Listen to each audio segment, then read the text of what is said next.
தமிழ்நாட்டுல எல்லாமே சேஞ்ச் ஆயிடுச்சு. உங்க நகையையும் சேஞ்ச் பண்ணுங்க. உங்க பழைய நகைக்கு கிராமுக்கு 150 ரூபாய் கூடுதலா வாங்கி புது நகை எடுத்துக்கோங்க. அதே கம்மி சேதாரம் தான் உங்க லலிதால மட்டும்தான்.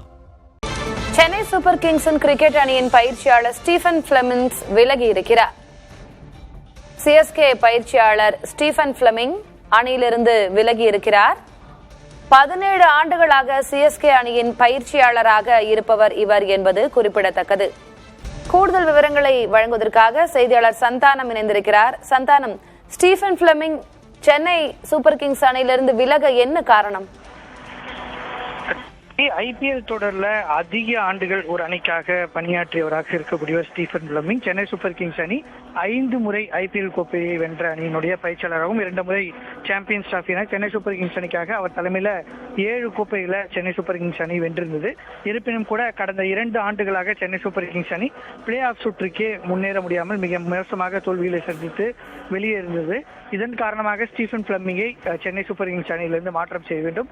குறிப்பாக சென்னை அணியில் இருக்கக்கூடிய வீரர்களுக்கு தொடர்ந்து கடந்த 2 ஆண்டுகளாக காயம் ஏற்பட்டு வருகிறது. பயிற்சியாளர் குழுவில் போதுமான அளவுக்கு புதிய மாற்றங்கள் நடைபெறவில்லை என்று ரசிகர்கள் எதிர்ப்பு தெரிவிச்சிருந்தாங்க. இந்த நிலையில் தான் சென்னை சூப்பர் கிங்ஸ் அணிக்கு மட்டும் இல்லாமல் சென்னை சூப்பர் கிங்ஸ் அணியை சார்ந்த பல்வேறு நாடுகளில் நடைபெறக்கூடிய கிரிக்கெட் தொடரில் கூடிய அணிக்கும் ஸ்டீஃபன் பிளெமிங் தான் பயிற்சியாளராக இருக்கிறார். அமெரிக்காவில் நடைபெற்று வரக்கூடிய அமெரிக்கன் சூப்பர் லீக்ல டெக்சாஸ் சூப்பர் கிங்ஸ் அணி இந்த ஆண்டு கடைசி இடத்தை பிடித்திருக்கிறது. இன்று கடைசி போட்டி முடிந்திருக்கக்கூடிய நிலையில ஒட்டுமொத்தமாக சென்னை சூப்பர் கிங்ஸ் அணியினுடைய பயிற்சியாளர் பதவியிலிருந்து அவர் விலகி இருக்கிறார். இந்த விலகல் என்பது 2 பக்கங்களும் இருந்து நடைபெற்றதாக அறிவிக்கப்பட்டதாலும் கூட சென்னை சூப்பர் கிங்ஸ் அணி அவரை நீக்கம் செய்வதற்கு குறித்தான முடிவை அவர் அமெரிக்காவில் நடைபெறக்கூடிய தொடர் முடிவை பொறுத்து எடுப்பதாக இருந்தது.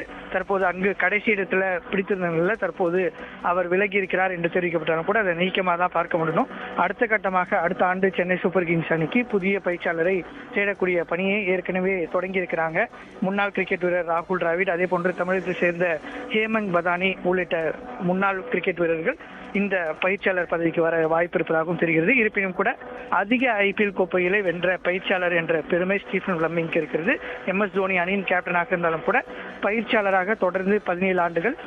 முதலாம் ஆண்டு ஐபிஎல் தொடக்கம் 2008ஆம் ஆண்டு தொடங்கும் போது சென்னை சூப்பர் கிங்ஸ் அணிக்கு வீரராக வந்த பிளெமிங் அடுத்த 17 ஆண்டுகள் பயிற்சியாளராக இருந்தார். ஒரே அணியோடு 18 ஆண்டுகளும் அவர் பயணித்து வந்த நிலையில் அந்த பயணம் தற்போது முடிவுக்கு வந்திருக்கிறது. பயிற்சியாளர் பதவியிலிருந்து அவர் விலகுவதாகவும் அணி நிர்வாகம் அவரும் என 2 பேரும் இந்த முடிவை எடுத்ததாக அறிவிக்கப்பட்டிருக்கிறது. கடந்த சில வருடங்களாக சிஎஸ்கே அணி பெரிய அளவில் வெற்றி பெறவில்லை அப்படின்னாலும் கூட அதிகமாக ஐபிஎல் கோப்பையை வென்ற அணி, அதிகமாக ஃபைனல்ஸ்க்கு போன அணி அப்படின்னு நிறைய சாதனைகள் இருக்கிறது. இப்போ 17 ஆண்டுகளாக பயிற்சியாளராக ஸ்டீஃபன் பிளெமிங் நிறைய புதுமைகளை புகுத்தி இருந்தார். அவர் வந்த பிறகு சிஎஸ்கே அணி நன்றாக செயல்படுது போன்ற அவருக்குன்னு ஒரு லெகசி இருக்கு. அது தொடர்பா சொல்லுங்க சந்தானம்.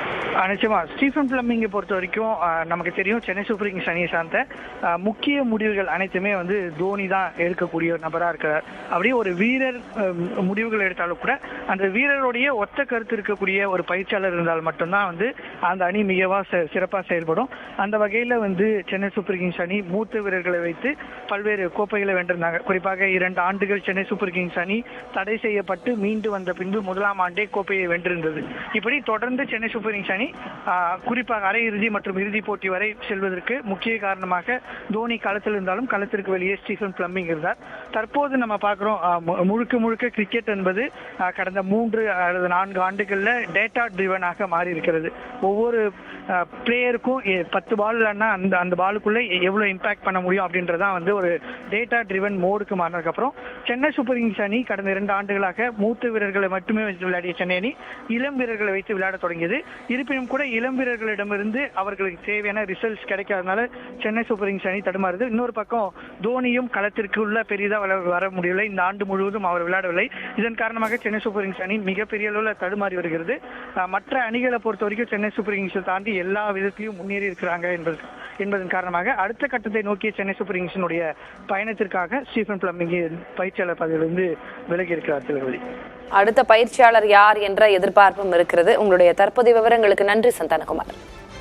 தமிழ்நாட்டுல எல்லாமே சேஞ்ச் ஆயிடுச்சு. உங்க நகையையும் சேஞ்ச் பண்ணுங்க. உங்க பழைய நகைக்கு கிராமுக்கு 150 ரூபாய் கூடுதலா வாங்கி புது நகை எடுத்துக்கோங்க. அதே கம்மி சேதாரம் தான் உங்க லலிதால மட்டும்தான்.